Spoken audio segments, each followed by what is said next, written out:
مردوں کے جہاں بہت سارے مسائل ڈیفرنٹ ہوتے ہیں، اس کے ساتھ ساتھ سب سے اہم مسئلہ آج کل بڑھتا جو جا رہا ہے وہ ہے اریکٹائل ڈسفنکشن، یعنی کہ عضو میں تناسل میں سختی نہ آنا یا سختی برقرار نہ رہنا۔ اس کی ڈیفرنٹ وجوہات کے ساتھ ساتھ جو سب سے اہم وجہ ہے وہ مینٹل سٹریس کا زیادہ ہونا، وہ فائنینشیل سٹریس ہوتا ہے، وہ ریلیشن شپ کا سٹریس ہو سکتا ہے، وہ کوئی رشتوں کا ہو سکتا ہے، کسی بھی قسم کا سٹریس ہو سکتا ہے جو مرد کو اس لیول تک لے کے جاتا ہے۔ تو اس کے بچنے کے لیے سب سے پہلی چیز جو آپ نے کرنی ہے وہ یہ ہے کہ اپنے مائنڈ کو کول رکھنا ہے۔ جتنا زیادہ آپ سٹریس لیں گے اتنی زیادہ آپ کی جو ویکنسز ہیں وہ بڑھتی جائیں گی۔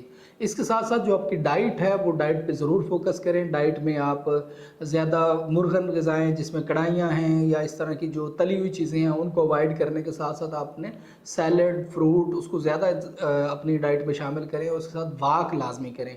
ڈیلی کی 30 منٹ کی واک آپ کو اریکٹائل ڈسفنکشن سے بچا سکتی ہے۔ تو مہنگی دوائیوں کے بجائے آپ اپنی ڈائٹ پہ فوکس کریں۔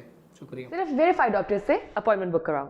اولاڈاک، ڈاکٹر کا اپوائنٹمنٹ آسانی سے